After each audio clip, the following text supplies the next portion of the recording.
At 95, Clint Eastwood is finally opening up about his past and the experiences that shaped his perspective, especially on figures like Rob Reiner.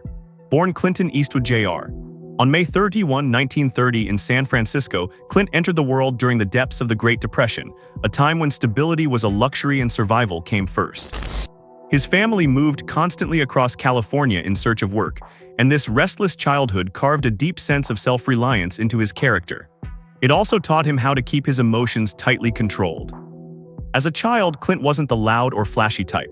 He stayed quiet, observing everything around him, speaking only when absolutely necessary. This cool, reserved demeanor became a defining trait of his on-screen persona. Music, particularly jazz and piano, was his early refuge, and it shaped his understanding of rhythm, mood, and restraint, the same stripped-back style that would later define his directing work. After high school, Clint didn't have the luxury of a fast track to fame. He worked hard, taking on jobs as a lifeguard, lumberjack, and gas station attendant, hustling alongside ordinary working-class people and learning the true meaning of grit. That blue-collar reality never left him. Hollywood, too, wasn't a bed of roses. After serving in the U.S. Army, Clint drifted into acting almost by accident. Universal Pictures signed him in the mid-1950s, only to quickly dismiss him. They criticized his looks, mocked his voice, and declared that he had no charisma. These harsh words were meant to crush him, but instead they hardened his resolve. Clint stayed patient, kept honing his craft, took whatever small roles he could find, and refused to conform to the studio's demands. His breakthrough came in 1959 with Rawhide, where he portrayed the character of Rowdy Yates for 8 seasons. While the paycheck was steady, Clint felt creatively confined. So he made a bold move, leaving American television for the unpredictable world of Italian cinema. This gamble sent shockwaves through the industry. Sergio Leone's Dollars trilogy, A Fistful of Dollars for a Few Dollars More, and The Good, the Bad, and the Ugly, didn't just revive his career, it transformed him into an international icon and cemented his place in cinematic legend.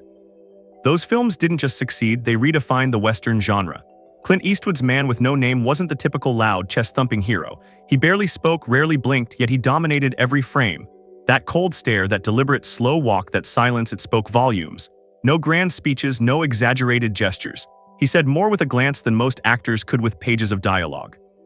He wasn't the clean-cut, idealized hero of classic westerns, and that was exactly why his portrayal resonated so deeply. Eastwood reinvented masculinity on screen. His strength came not from flashy displays of power, but from restraint, from his undeniable presence, and from the tension that simmered just beneath the surface. Audiences felt it immediately. The success of those films didn't just make Clint famous, it handed him something rare in Hollywood: control. Control over his roles, his direction, and his future. A power few stars ever attain. When Clint returned to Hollywood in the late 1960s and 1970s, he wasn't asking for permission. He was calling the shots.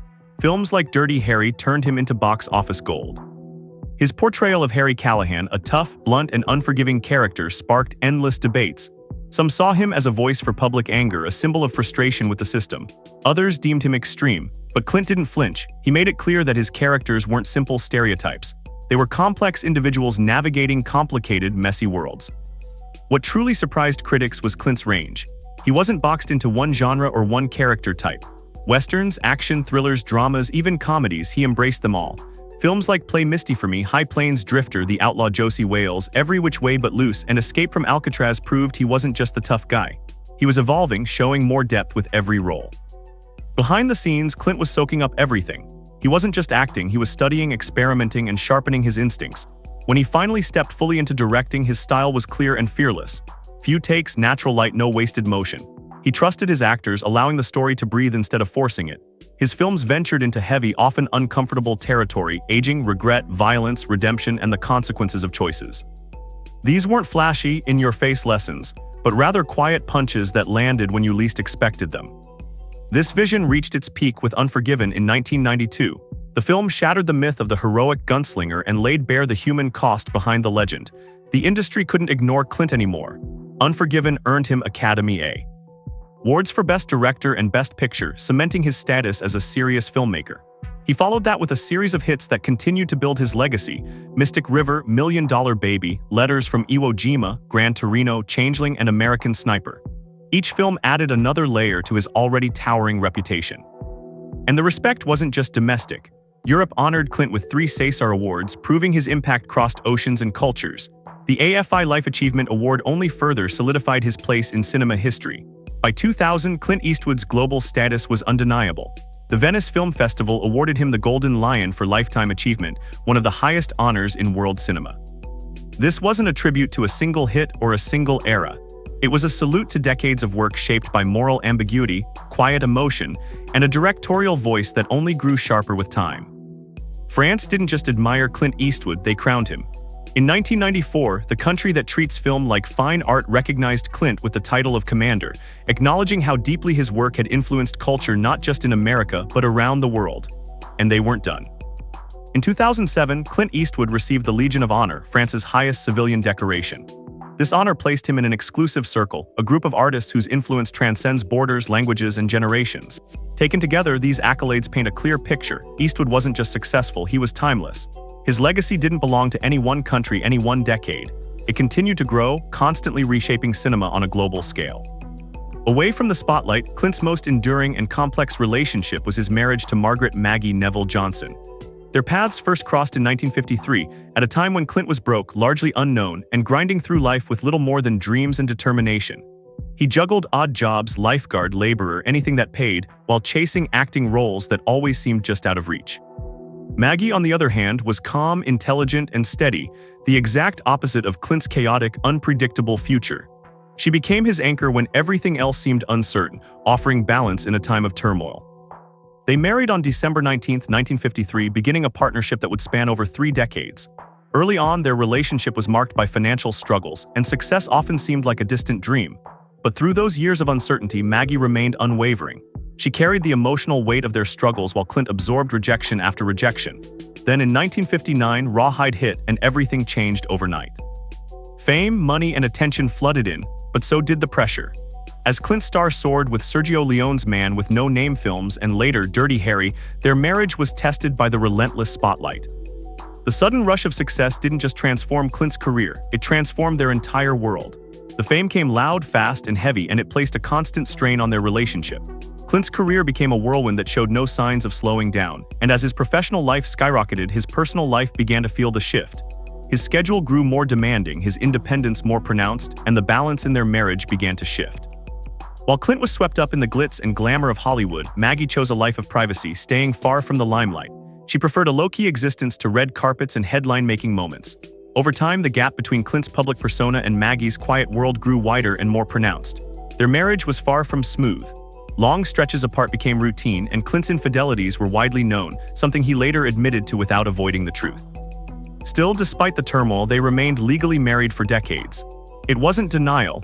It was complexity, duty, and a shared sense of responsibility that kept them together through it all. They raised 2 children during this turbulent time. Kyle Eastwood, born in 1968, who carved out his own path as a respected jazz musician, and Allison Eastwood, born in 1972, who ventured into acting and filmmaking, following in her father's footsteps. Maggie was the steady anchor that kept their family together, pouring her energy into maintaining stability and shielding their children from the unpredictable chaos of Hollywood as much as possible. However, in 1978, after 25 long years, Maggie and Clint officially separated. But their story didn't end there. The divorce dragged on for 6 more years, stretching until 1984, revealing just how deeply tangled their lives and finances had become. When the divorce was finally finalized, it sent shockwaves through Hollywood. The settlement was massive, reflecting not only Clint's towering success but also Maggie's decade of steadfast support through his rise. Even after the split, Maggie Johnson's role in Clint's life never truly disappeared. She had been there before the fame hit, endured the weight of that fame when it arrived, and helped raise their children far away from the industry's excesses. Their relationship may not have been perfect, but it undeniably shaped Clint's understanding of family, responsibility, and the true cost of ambition. Now at 95, Clint Eastwood speaks with a rare clarity. There's no need to impress anyone, no need to sugarcoat the truth. Looking back on over 70 years in Hollywood, he's not merely reflecting on his own journey. He's witnessing an industry transform and assessing the people who have come to embody those changes, including figures like Rob Reiner, all through the hard-earned lens of experience and consequence. When Clint Eastwood is asked about Rob Reiner, there's no rage, no cheap shots, no bitterness spilling out.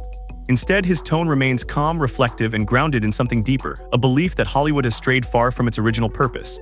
"I've never had a problem with Rob as a filmmaker," Clint says. "He's talented. You don't make the movies he's made without understanding. Citeur and timing." Clint gives credit where it's due, openly respecting Reiner's early work, films built on humor, warmth, and genuine human connection. To Clint, those films came from a time when Hollywood cared more about craft than about sending messages. Back then, the goal of storytelling was to bring people together, not to divide them into opposing camps. What troubles Eastwood, however, isn't just Reiner. It's the shift around him that troubles Clint most. Somewhere along the way, the business of filmmaking stopped being driven by curiosity, and Eastwood reflects that it has instead become obsessed with certainty. And certainty, in his view, is dangerous for art. To Clint, Rob Reiner now embodies a Hollywood circle that struggles with disagreement, confuses strong beliefs with a moral high ground, and in the process has lost its ability to listen to opposing views. Eastwood draws a sharp distinction between that mindset and his own. "I never believed my job was to tell people what to think," Clint says. "My job was to show people who they are." Even his most debated films, whether they were westerns, war stories, or subtle character studies, weren't lectures. Clint trusted his audiences to think for themselves. According to Clint, the real divide between him and Reiner isn't politics, it's philosophy. "Rob wants to win arguments," he explains. "I want to ask questions." Clint recalls a time when Hollywood thrived on creative tension, when artists with entirely different viewpoints could still work together without forcing consensus. That world feels gone now. "There was a time when you could disagree and still respect each other," Clint reminisces. "Today, disagreement is treated like a personal flaw instead of being seen as part of growth." In Clint's eyes, Reiner's outspoken activism reflects a larger trend, entertainers confusing loudness with virtue and certainty with truth. At 95, Clint Eastwood isn't chasing applause. His words come from decades of lived experience, and they carry the weight of someone who's witnessed Hollywood's transformation. "Hollywood lost something important along the way," he says, "but not with anger. Rather, it's a quiet warning." For Clint, moral certainty closes doors that storytelling should keep wide open. He's careful not to present himself as a victim. "Nobody's silencing me," Clint asserts. "I've had my say." What truly concerns him, though, is the next wave of filmmakers, those who feel constrained by a culture of approved opinions. "They're scared to be honest," Clint adds, and for him that fear kills creativity fast. "Fear has never made good art," he says straightforwardly. When asked if Rob Reiner even hears this criticism, Eastwood pauses for a moment. "I don't know," he admits. "People hear what they want to hear." But Clint makes one thing abundantly clear: these aren't personal attacks. This is about a system that prioritizes outrage over insight. Rob didn't create that system, Eastwood acknowledges, but he's comfortable inside it. At 95, Clint has no interest in settling scores. His voice remains steady, almost detached. "Life's too short for grudges," he reflects. What matters to him now isn't the trophies or box office bragging rights.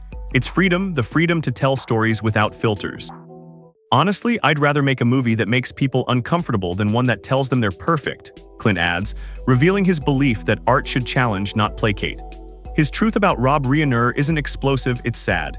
It's the quiet ache of an artist witnessing the industry he loves trade curiosity for conformity. "Hollywood used to be a place where outsiders belonged," Clint says, his tone filled with a rare sadness. "Now everyone's trying to prove they're on the inside." For Clint, that shift away from authenticity and diversity of thought matters far more than any single name ever could. If you enjoyed this breakdown and want more stories like this, make sure to like, share, subscribe, and drop your thoughts in the comments. Thanks for watching, and we'll see you on the next one.